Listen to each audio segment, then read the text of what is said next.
The dirt under Tessa Grey's threadbare boots had turned from brown to red as she crossed into Arizona territory, and she knew with the certainty of hunger and exhaustion that she could not walk another mile. She collapsed against the weathered wall of what looked like an abandoned trading post just outside Florence, her body trembling from 3 days without food, and the Arizona sun beating down mercilessly on her hatless head in the summer of 1883. She had been beautiful once, or so her mother had told her before the fever took her last winter in Kansas. Now Tessa's auburn hair hung in tangled ropes down her back. Her green eyes were hollowed by grief and starvation, and her dress was more patches than original fabric. At 19 years old, she had buried both parents within 6 months, lost their small farm to the bank, and traveled west with nothing but the foolish hope that things might be different somewhere else. They were not. They were worse. The sun climbed higher and Tessa closed her eyes, wondering if this was how it would end. She had sold everything she owned just to eat, had walked until her boots wore through, had asked for work in every town between Kansas and here only to be turned away. Women alone were not trusted. Women alone were propositioned or pitied, and Tessa had too much pride for one and too much fear of the other. But pride did not fill an empty stomach, and fear did not keep you alive when your body was giving up.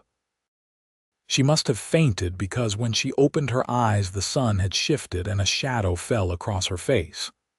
Tessa blinked up at the figure blocking the light, her vision swimming.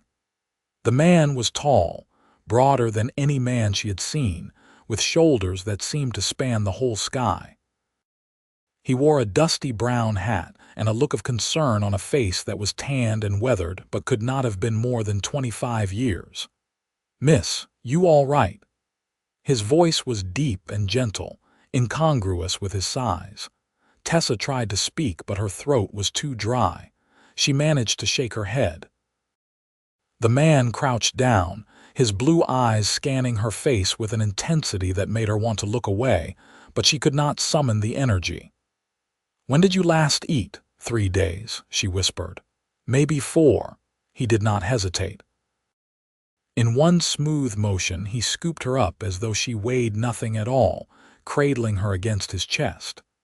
Tessa wanted to protest, to insist she could walk, but the lie died on her lips as her head lolled against his shoulder. "Name's Henry Thorne," he said as he carried her down the dusty main street of Florence. "I have a ranch up in the mountains about 10 miles north. You are coming with me and you will never be homeless or hopeless again. That is a promise." Tessa's eyes widened at the strange declaration, but before she could respond, darkness claimed her once more. When consciousness returned, it came slowly, pulling her up from dreams of her mother's kitchen and Sunday dinners that smelled of roasted chicken and fresh bread. Tessa opened her eyes to find herself in a bed, a real bed with clean sheets and a patchwork quilt, in a room with log walls and a window that showed mountains purple against the evening sky. She sat up too quickly, and her head spun. A woman appeared in the doorway, gray-haired and sturdy, carrying a tray. "Easy now," the woman said, settling the tray across Tessa's lap. "I am Martha, Henry's housekeeper. You have been asleep for nearly a full day." The tray held soup, bread with butter, and cold water in a tin cup. Tessa's hands shook as she reached for the spoon. "I do not have money to pay for this." "Good thing nobody asked you for any then." Martha sat in a chair by the window. "Henry said you are to rest and eat in that order. When you are stronger, you two can talk." "Talk about what?" "About why you were dying in the street, I imagine." Martha's voice was matter-of-fact but not unkind. "Eat now, questions later." Tessa obeyed, each spoonful of soup a revelation. It was simple fare, vegetables and beef in a clear broth, but it tasted like salvation. She ate slowly, afraid of making herself sick, and when she had finished half the bowl, Martha nodded with satisfaction. That will do for now. More in a few hours. She took the tray and paused at the door. Henry is a good man, in case you were wondering. Best man in this whole territory, if you ask me. You are safe here. Over the next 3 days, Tessa slowly regained her strength. Martha brought her meals at regular intervals, each one slightly larger than the last. The room she occupied was small but comfortable, with a washstand and a looking glass and a view of the mountains that took her breath away each time she gazed out the window. On the 4th morning, Martha brought not only breakfast but a dress. "Figured you might want something clean," she said, laying the simple blue cotton across the foot of the bed. "It was Henry's mother's. You look about her size." "Where is she?" Tessa asked. "Dead these past 5 years. Fever, same as took his father 2 years before that."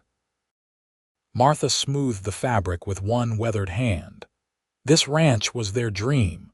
Henry keeps it going for them, and because he loves this land something fierce. After Martha left, Tessa washed using the pitcher and basin, then slipped into the blue dress. It fit well, perhaps a touch loose in the waist, but it was clean and whole and made her feel almost human again. She braided her hair, now clean after the bath Martha had helped her with yesterday, and studied her reflection. Color had returned to her cheeks. Her eyes looked less haunted. She looked like herself again, or a version of herself that had survived something terrible. She found her way downstairs, following the sound of voices to a large kitchen where Martha was kneading bread and Henry stood by the stove, pouring coffee. He looked up when she entered and something crossed his face, an expression she could not quite read. "Miss Grey," he said, "you look much improved. Thanks to you." Tessa clasped her hands in front of her, suddenly nervous. "I owe you my life, Mr. Thorne. Henry, please." He gestured to the table. "Sit. We should talk."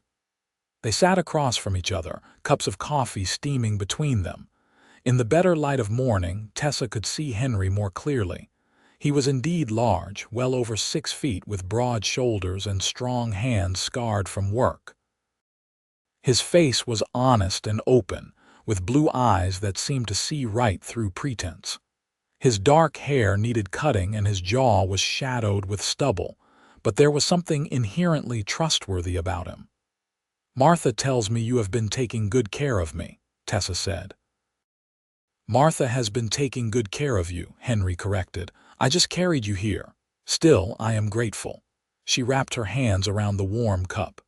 "I will work to repay you. I can clean, cook, mend.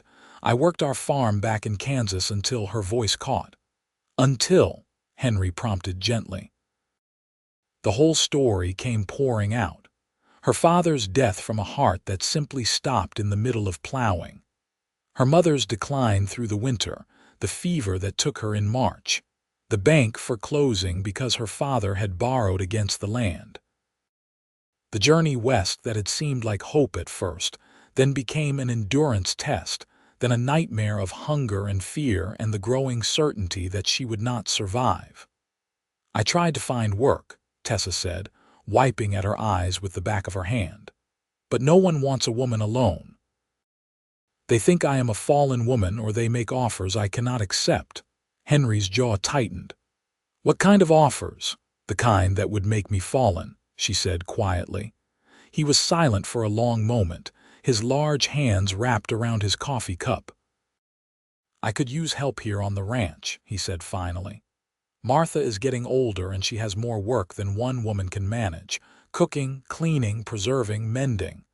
The work is hard, but you would have a place to sleep, food to eat, and wages. Not much, but honest pay."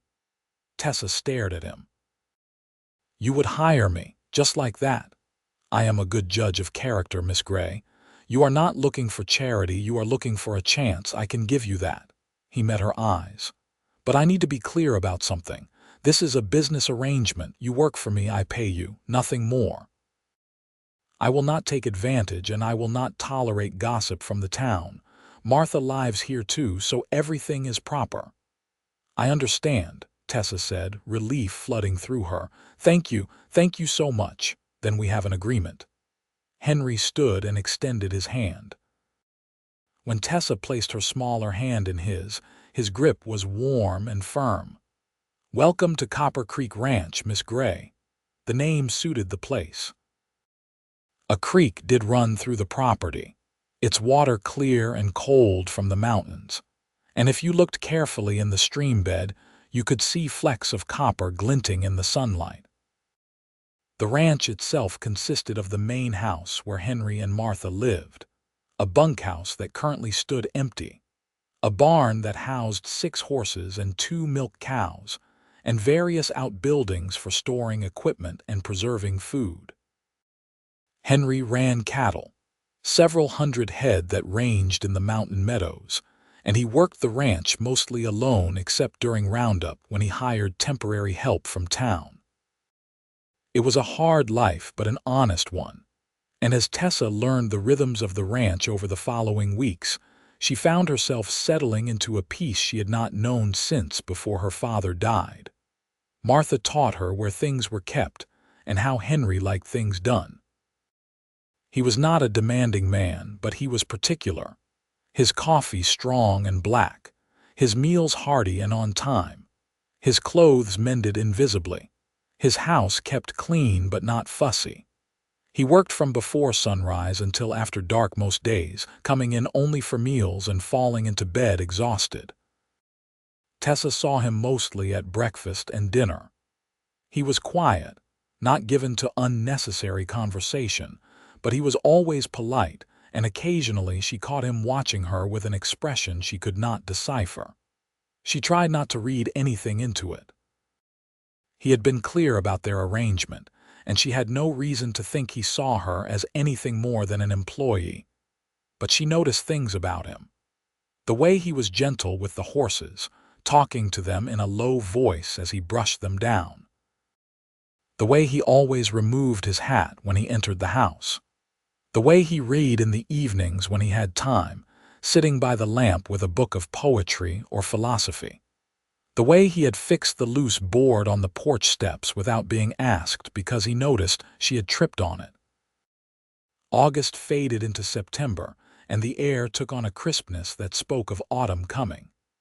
Tessa had been at the ranch for almost 2 months and had gained weight, her cheeks filling out and her arms growing stronger from work. She no longer jumped at sudden sounds or hoarded food on her plate. She slept through the night without nightmares. She laughed at Martha's stories and sang while she worked.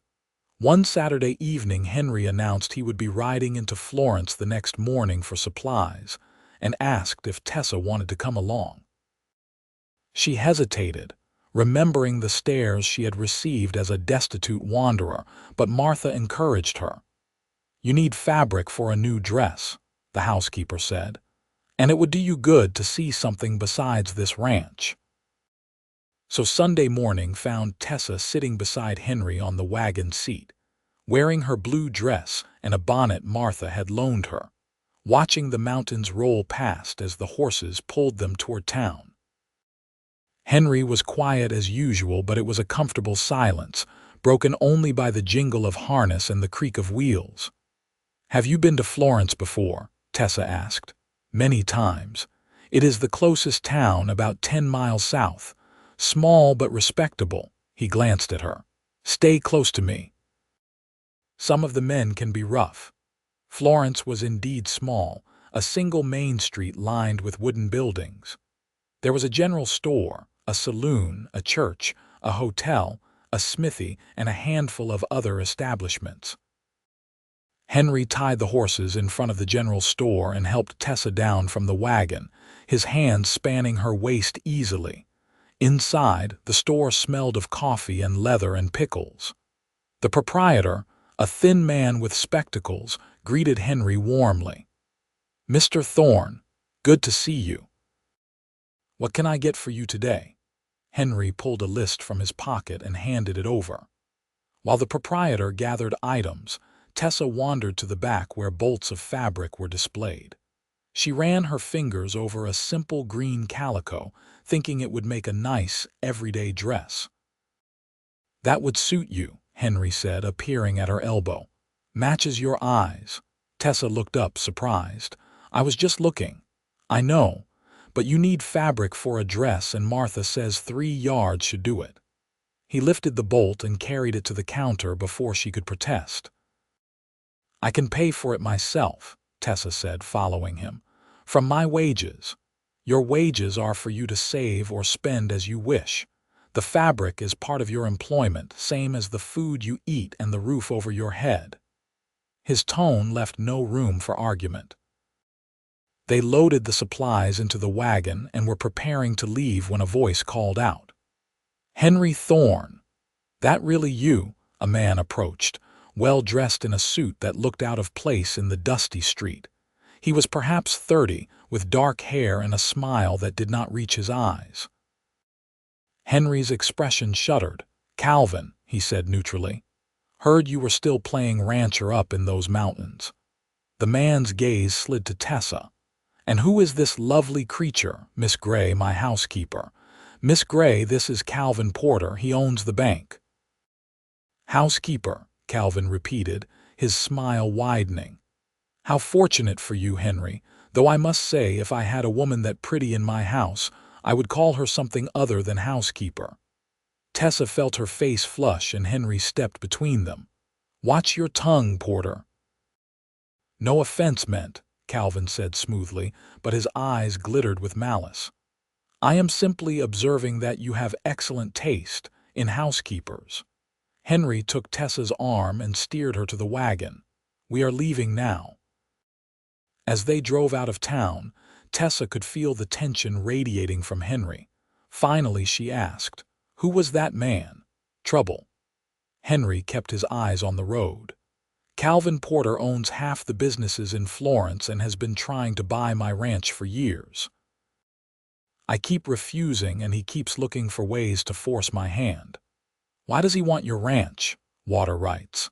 "Copper Creek runs through my land and feeds into the river that supplies the town. If he controlled it, he could control everything downstream." Henry's jaw tightened. "My father refused to sell, and so do I." He seemed cruel. "He is. Stay away from him, Tessa. Men like Calvin Porter do not care who they hurt to get what they want." It was the first time he had used her given name, and it sent a small thrill through her. She studied his profile, the strong line of his jaw, the way his large hands held the reins with easy competence, and felt something shift in her chest. She had been grateful to Henry from the beginning, but this was different. This was the warm, unsettling feeling of attraction, of wanting to reach out and touch him, of wondering what his smile would look like if he ever truly let it loose. She looked away, troubled. She could not afford these feelings. Henry had been abundantly clear about their arrangement, and she would not jeopardize her place here by developing foolish romantic notions. He had saved her life and given her a home. She owed him her work and her gratitude, nothing more. But telling herself that, and believing it were two different things. October arrived with cold nights and golden days. The cattle were brought down from the high country for the winter, and Henry hired 3 men from town to help with the roundup. Tessa and Martha cooked for the crew, large meals of beef and beans and biscuits, and Tessa tried not to notice how Henry's shirt clung to his shoulders when he came in sweating from a day's work, or how his rare smiles made her heart skip. One of the hired men, a young cowboy named Jake, noticed Tessa though. He lingered in the kitchen after meals, offering to help with dishes, asking her questions about where she came from and whether she was happy at the ranch. He was harmless enough but persistent, and Tessa was running out of polite ways to discourage him. On the 3rd evening, Henry walked into the kitchen to find Jake leaning against the counter, talking while Tessa washed dishes with her back rigid with discomfort. "Jake, the horses need checking," Henry said, his voice colder than Tessa had ever heard it. "I checked them an hour ago, boss." Check them again. Jake straightened, reading something in Henry's expression. Yes, sir. He left, casting one last look at Tessa. When he was gone, Henry turned to Tessa.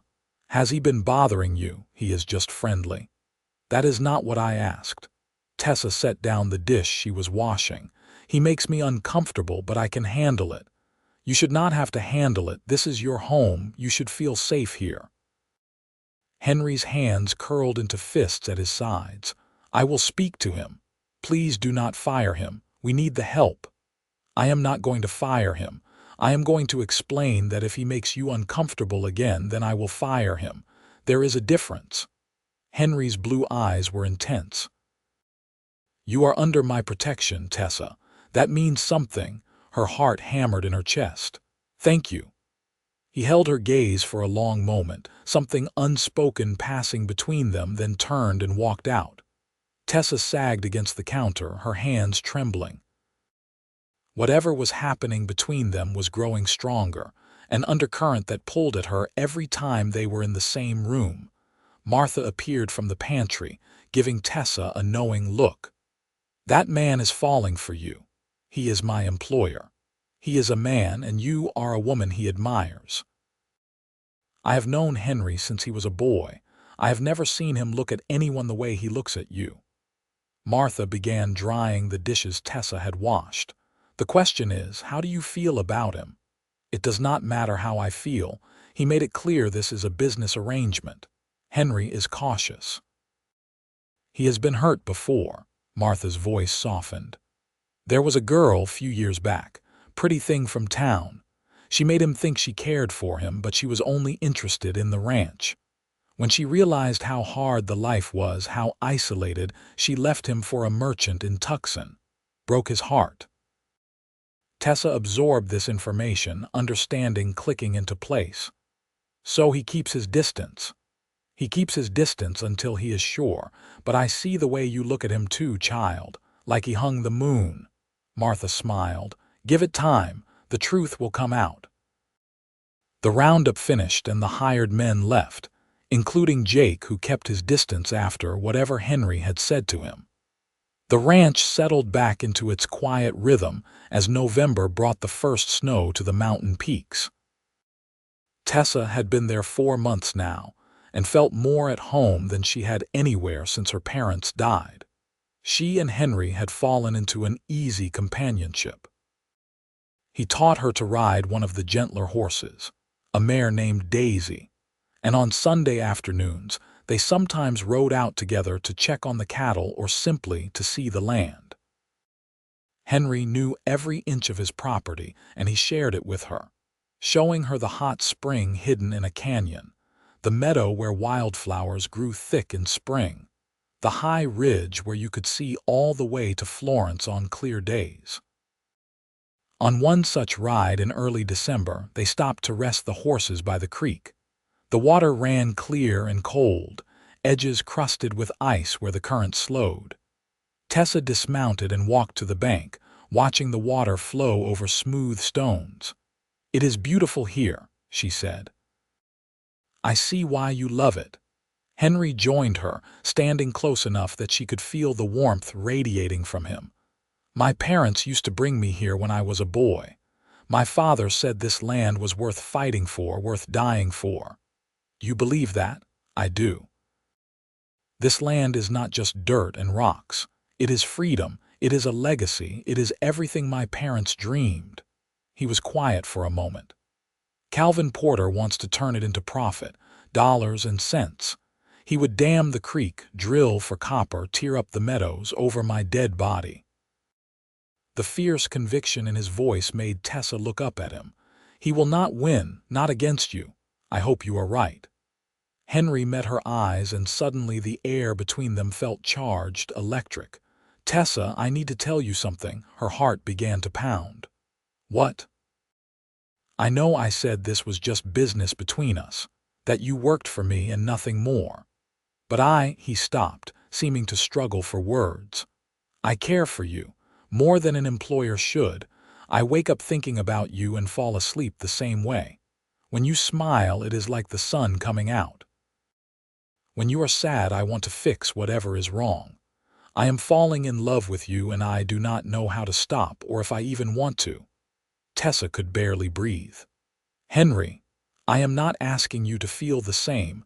I know you have been through hell and you need time. I am just telling you the truth because I cannot keep it inside anymore." His large hands reached out, not quite touching her. "You will never be homeless or hopeless again. I meant that the day I found you, and I mean it now. Whether you want me or not, you have a home here as long as you want it." She stepped forward, closing the distance between them, and placed her hands on his chest. She could feel his heart racing under her palms. "I do want you. I have wanted you for weeks, but I was afraid to say anything, afraid you would send me away." "Never." The word was a vow. "I would never send you away." He cupped her face in his hands, his touch gentle despite his strength, and kissed her. It was soft at first, tentative, but when Tessa leaned into him and wrapped her arms around his neck, the kiss deepened. It felt like coming home, like safety and passion and promise all mixed together. When they finally broke apart, both breathing hard, Henry rested his forehead against hers. "I love you," he said. "I know it is fast, but I do. I love you, Tessa Grey." "I love you too," she whispered. "You saved my life, Henry. In every way a person can be saved." They held each other by the creek as the winter sun slanted through the trees, and Tessa thought about the girl she had been 4 months ago, dying of hunger and hopelessness on a dusty street.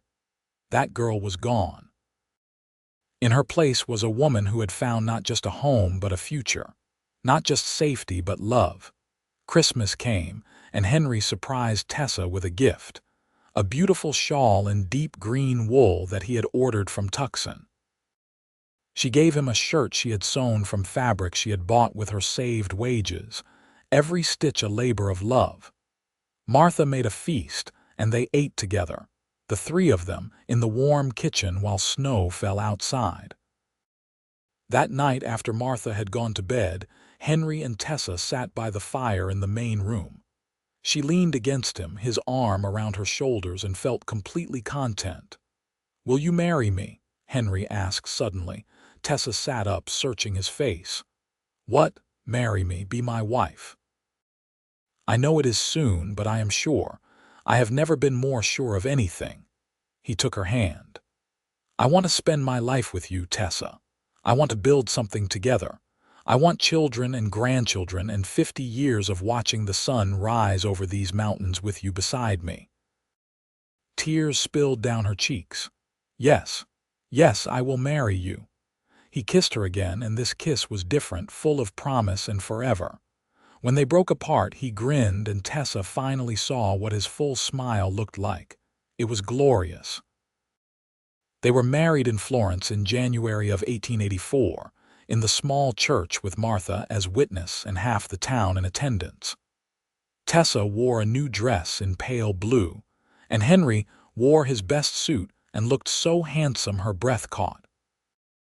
The preacher pronounced them man and wife, and Henry kissed her in front of everyone. A declaration and a claim. Calvin Porter was not in attendance, but he sent a message through the hotel clerk, congratulating Henry and noting that the offer on the ranch still stood. Henry crumpled the note and threw it away without responding. The first months of marriage were an adjustment. Tessa moved into Henry's room, the larger bedroom with the mountain view, and learned the intimacy of sharing space with another person. Henry was patient and tender, mindful that she had no experience with men, and their wedding night was gentle and sweet, and more than she had dared to dream. She learned his habits and quirks, how he liked the house cool at night but warm in the morning, how he got quiet when he was worried about the ranch, how he had nightmares sometimes about his parents and woke sweating and disoriented until she held him and reminded him where he was. She learned the topography of his body, the scars from work and childhood accidents, the way he shivered when she kissed his neck, the sound he made when she touched him just right. He learned her too, that she was ticklish along her ribs, that she cried at sad stories, that she sang when she thought no one was listening, that she was brave about big things but frightened by spiders, that she wanted children desperately but worried she would not be a good mother. "You will be an amazing mother," Henry told her one night as they lay in bed. "You are kind and strong and loving. Our children will be lucky to have you." "I hope we have many," Tessa said. "I want the house full of noise and laughter. Then we will have as many as God gives us." He kissed her temple. "And I will love every one of them because they are part of you."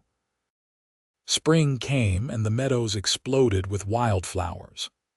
Tessa helped with the ranch work more directly now, riding out with Henry to check the cattle, helping to mend fences, learning to manage the accounts. She discovered she had a head for numbers and began keeping the ranch books, a task Henry gladly surrendered. In May, she realized her monthly courses had not come. She waited another month to be sure, then told Martha, who whooped with joy and embraced her. That evening she told Henry, and he picked her up and spun her around, laughing with pure delight.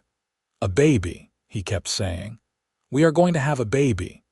The pregnancy progressed smoothly through the summer. Tessa felt well except for tiredness in the early months, and by August she was showing, her belly round under her loosened dresses. Henry was doting and protective, trying to prevent her from working too hard, but Tessa insisted she was not fragile. "Women have been having babies while working ranches since the beginning of time," she told him. "I am fine." But she appreciated his concern, the way he made sure she rested, brought her cold water when she was hot, rubbed her feet when they ached. He talked to the baby at night, his hand on her belly, telling stories about the ranch and his parents and how loved this child already was.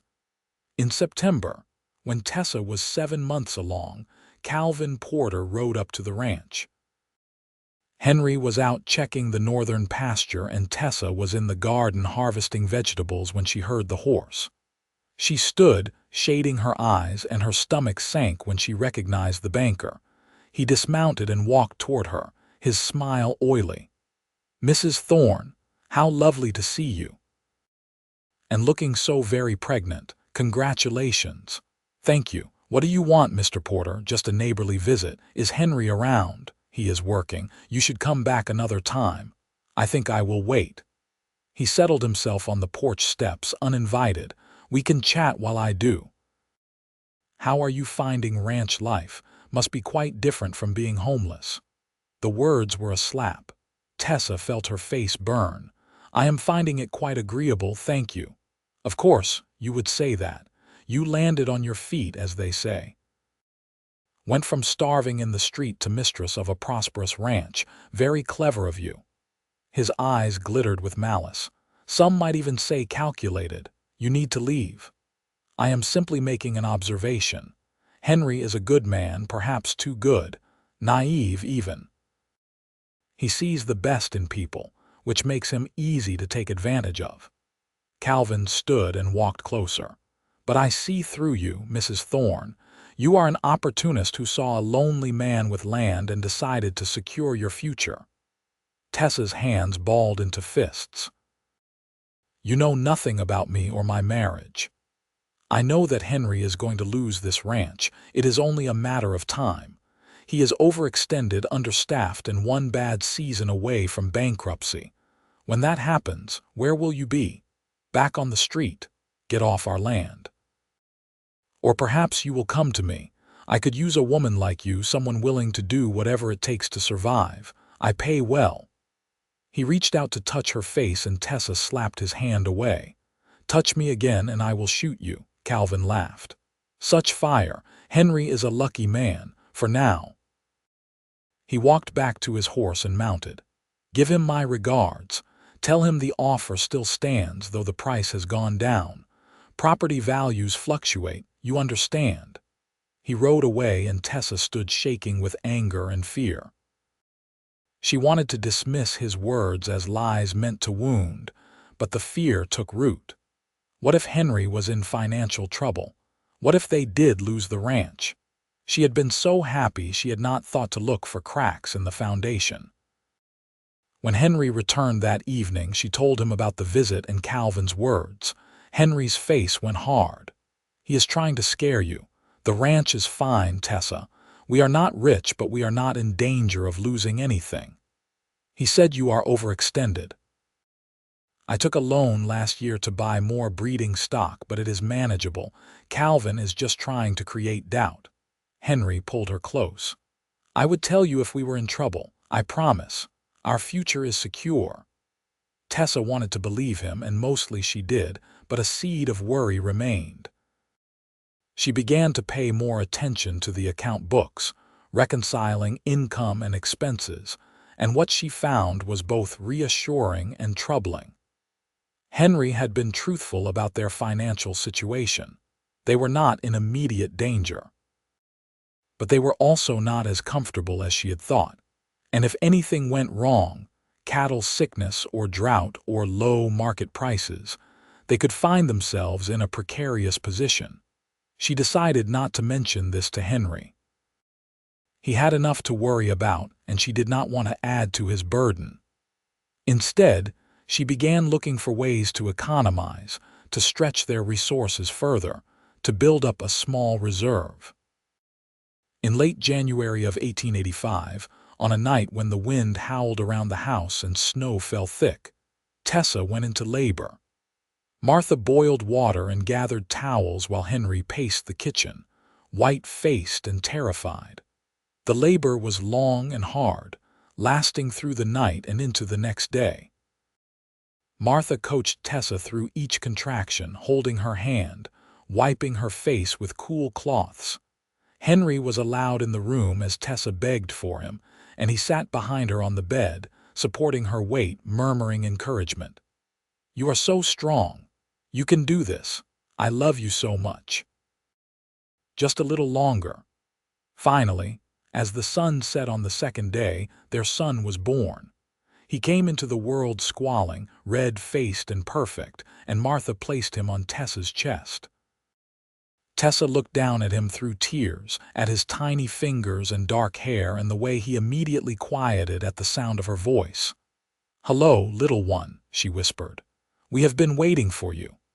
Henry wrapped his arms around both of them, his own eyes wet. "He is perfect. You are perfect. I cannot believe he is ours." They named him James Henry Thorne, after Henry's father, and he was the joy of their lives. Henry proved to be a devoted father, waking in the night to bring the baby to Tessa for feeding, walking the floor with him when he fussed, sitting with him for hours just watching him sleep. Tessa had never seen her strong mountain cowboy look so tender, so utterly besotted. The first year of James's life passed in a blur of sleepless nights and baby milestones. His first smile, his first laugh, the day he rolled over, the day he sat up, his first tooth. Henry built him a cradle from oak, and Tessa sewed tiny clothes, and Martha spoiled him outrageously. But the worry about the ranch's finances remained at the back of Tessa's mind. The year had been decent but not exceptional. Cattle prices were down, and they had lost several head to wolves. The loan payment was due in June, and it would take most of their reserve. In May, disaster struck. A late cold snap froze the creek, killing fish and damaging the banks. When the ice thawed, the water ran muddy and wrong. Several cattle died after drinking from it, and more fell sick. Henry worked around the clock trying to contain the problem, bringing in clean water, isolating sick animals, but it was a losing battle. By the time the crisis passed, they had lost 40 head, nearly a quarter of their herd. The financial impact was devastating.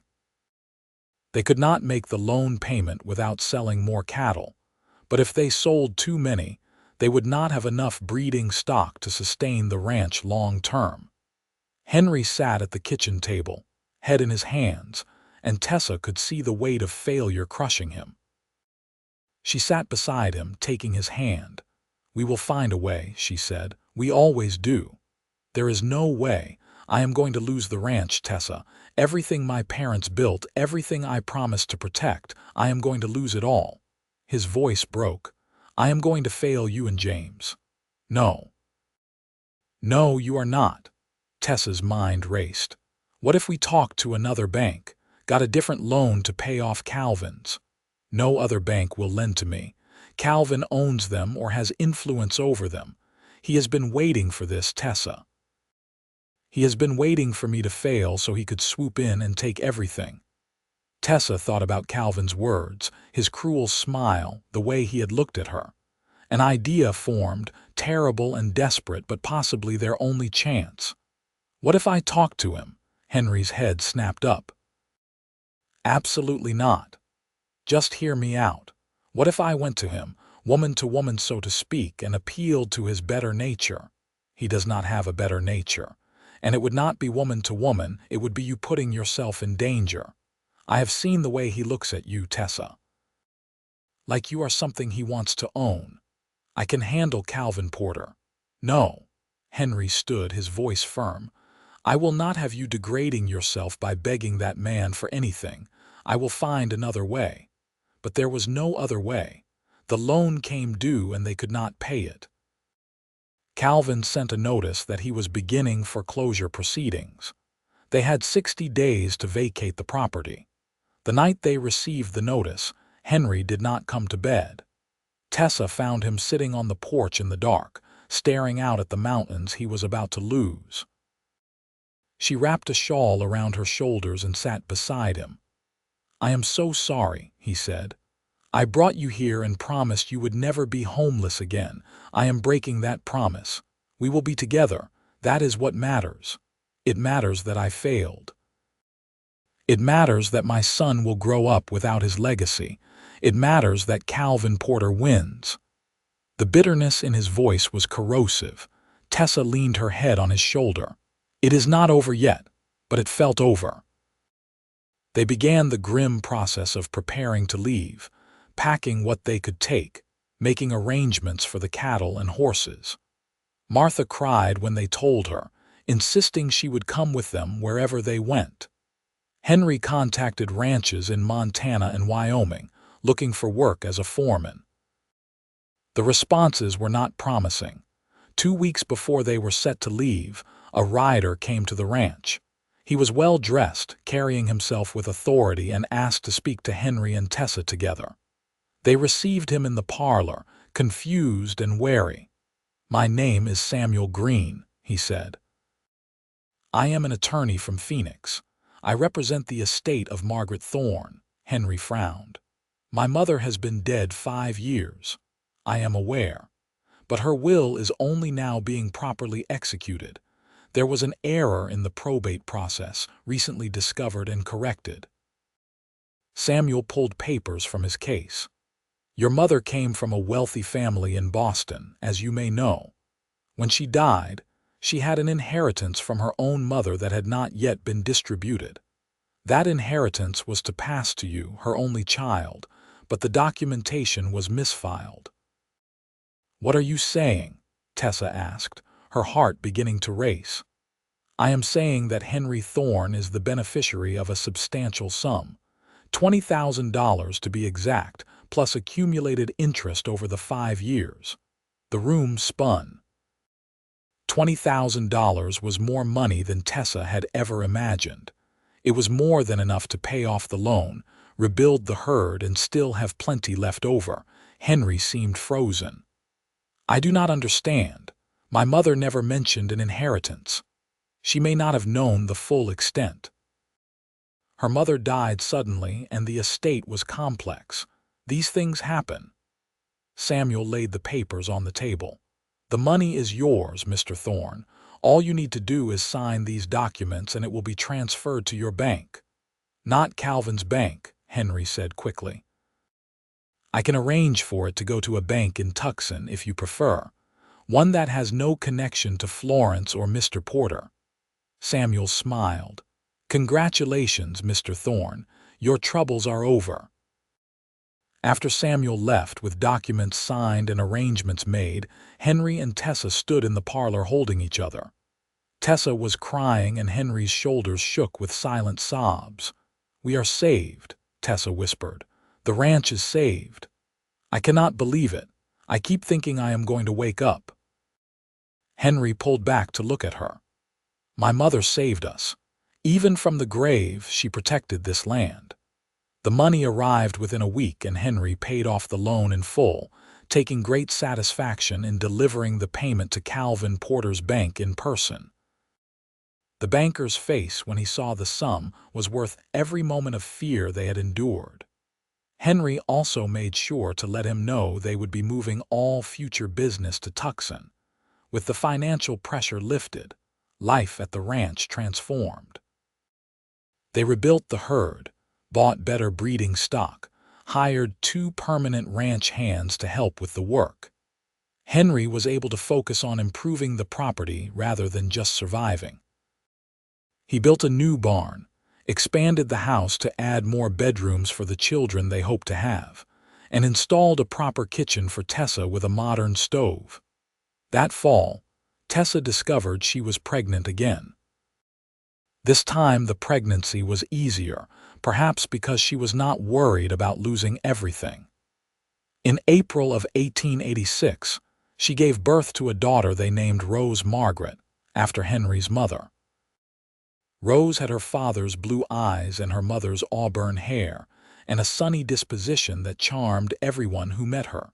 James, now a toddling 2-year-old, was fascinated by his baby sister. He would sit beside her cradle for hours, talking to her in his baby babble, bringing her his toys. Henry built him a small rocking horse and taught him the names of all the animals on the ranch. Life settled into a wonderful rhythm. The ranch prospered. The children grew. Tessa and Henry's love deepened with each passing year, the early passion transforming into something richer and more enduring. They knew each other's thoughts, finished each other's sentences, worked together like 2 parts of a well-oiled machine. In the summer of 1888, Tessa gave birth to twins, a boy and a girl they named Thomas and Grace. The house was indeed full of noise and laughter now, exactly as she had dreamed. Henry hired more help so Tessa could focus on the children, though she still kept the books and managed the household. Martha grew older and eventually retired to a small house in Florence that Henry bought for her, though she visited often, and the children adored their honorary grandmother. They hired a younger woman named Sarah to help with the housework, and she proved to be as loyal and hardworking as Martha had been. Calvin Porter made one more attempt to acquire the ranch, sending a lawyer with an offer in 1889.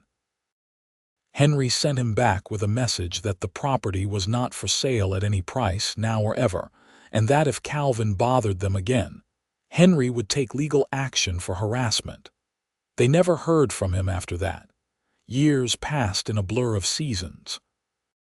James grew tall and strong like his father, learning to ride and rope and manage cattle.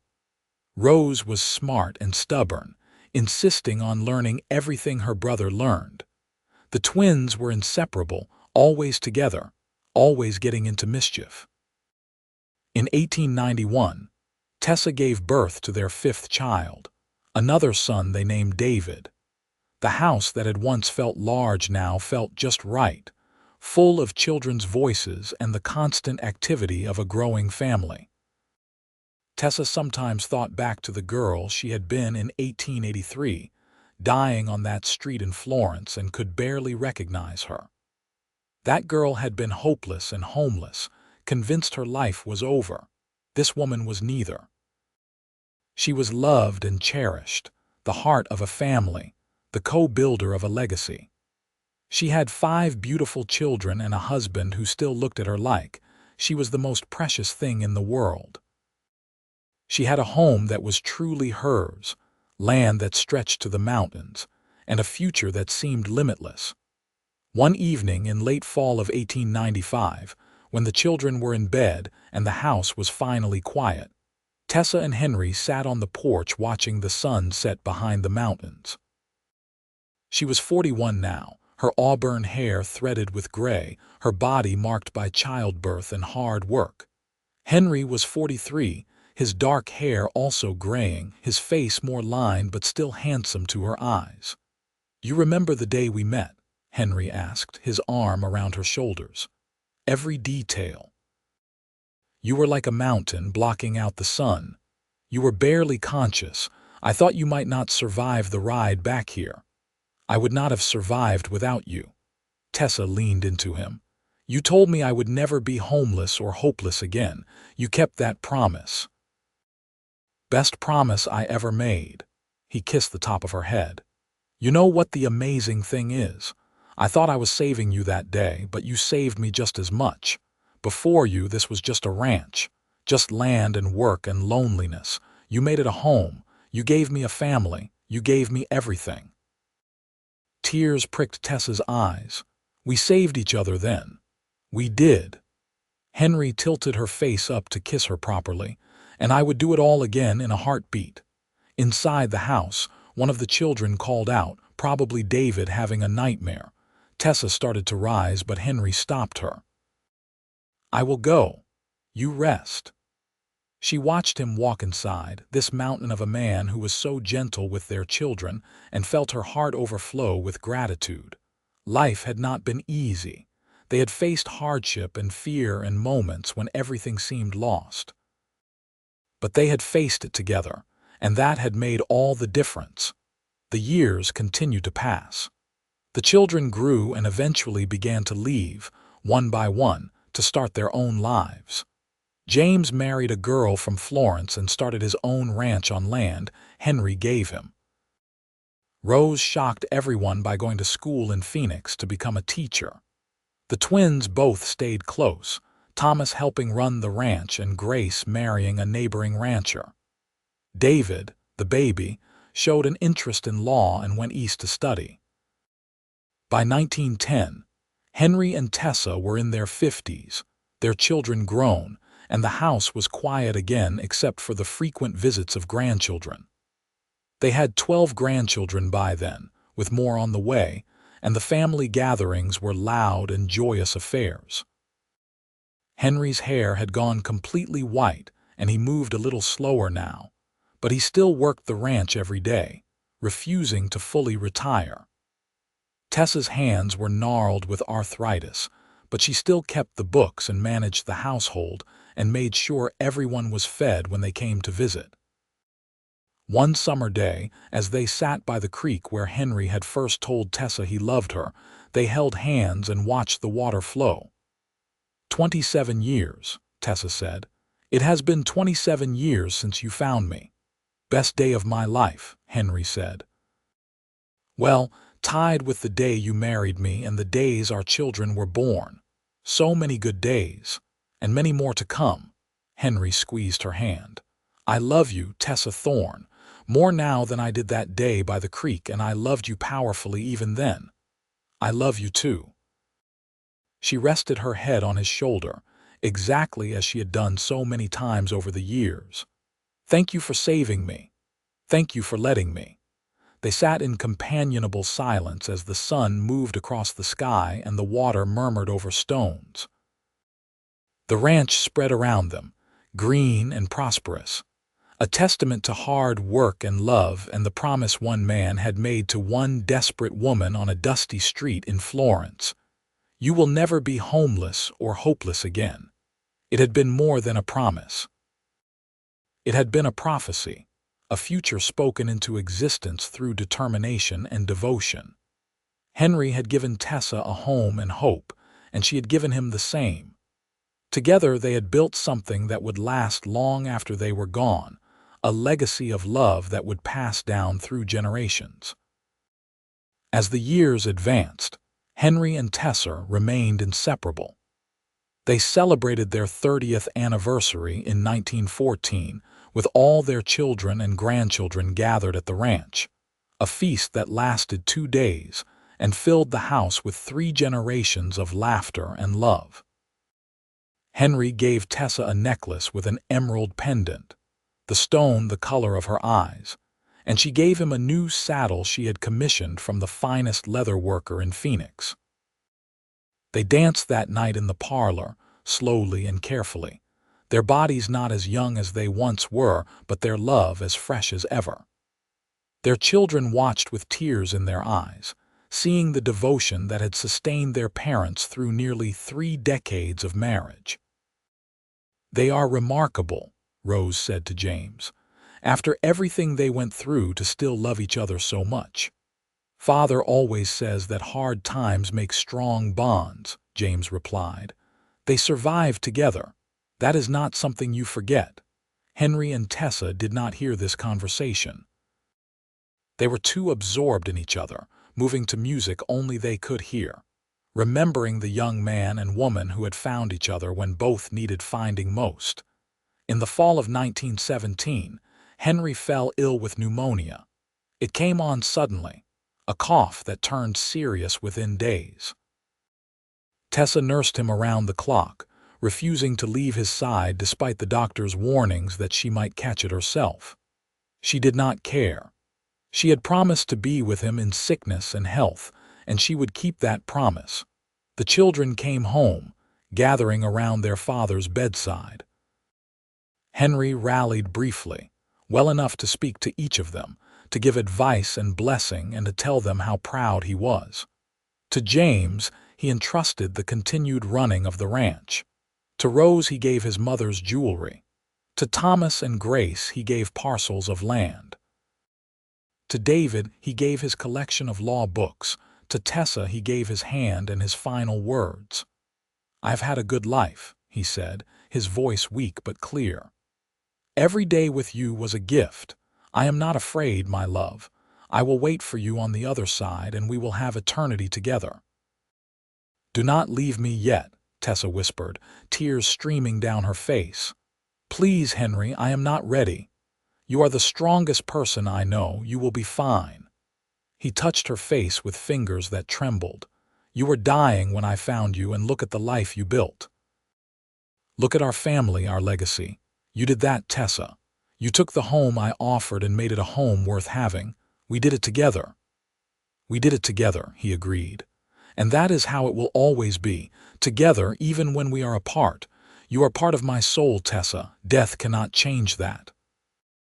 He died that evening as the sun set behind the mountains he had loved, with Tessa holding his hand and their children surrounding them.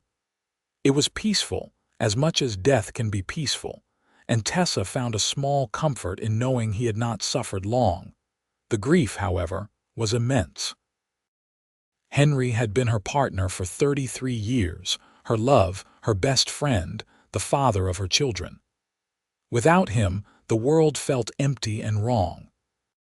She went through the motions of the funeral, accepted the condolences of friends and neighbors, stood stoic as they buried him in the family plot on a hillside overlooking the ranch. But at night, alone in the bed they had shared for so long, she wept. The children wanted her to come live with one of them, worried about her being alone. But Tessa refused. This was her home. Henry was in every corner of it, in every board and nail and window. She could feel him here, and she would not leave. She lived another 10 years, growing old gracefully in the house Henry had built. She took joy in her grandchildren and great-grandchildren, watching the family tree spread and flourish. She kept the ranch going with James's help, making sure Henry's legacy continued. She wrote down the story of their life together, so that future generations would know how Copper Creek Ranch had started, with a dying woman and a mountain cowboy who promised she would never be homeless or hopeless again. In the spring of 1927, at the age of 73, Tessa Grey Thorne passed away in her sleep. She was found in the morning by James, peaceful in the bed she had shared with Henry, a small smile on her face as though she had dreamed something wonderful. They buried her beside Henry on the hillside, and the entire county came to the funeral. The old-timers told stories about the Thornes, about their love and their struggles, and the way they had built something lasting. The younger generation listened, absorbing the lesson that true love exists and endures, even beyond death. The ranch continued, passed down through the generations just as Henry and Tessa had hoped.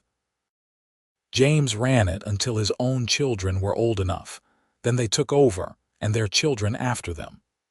Through depression and war, through changing times and modern inventions, Copper Creek Ranch remained, a testament to two people who had found each other when both needed finding. And sometimes, on quiet evenings when the sun sets behind the mountains, if you stand by the creek where Henry first told Tessa he loved her, you can almost feel their presence. Two souls who found each other against all odds, who built a life from nothing, who loved so deeply that their love became eternal. That was the legacy of Tessa Grey and Henry Thorne. Not just the land or the ranch or the family tree that spread across Arizona and beyond. Their true legacy was the proof that love can save you, that one moment of kindness can change everything, that promises made with the whole heart are promises that can never be broken. She had been homeless and hopeless, dying on a dusty street in Florence, Arizona.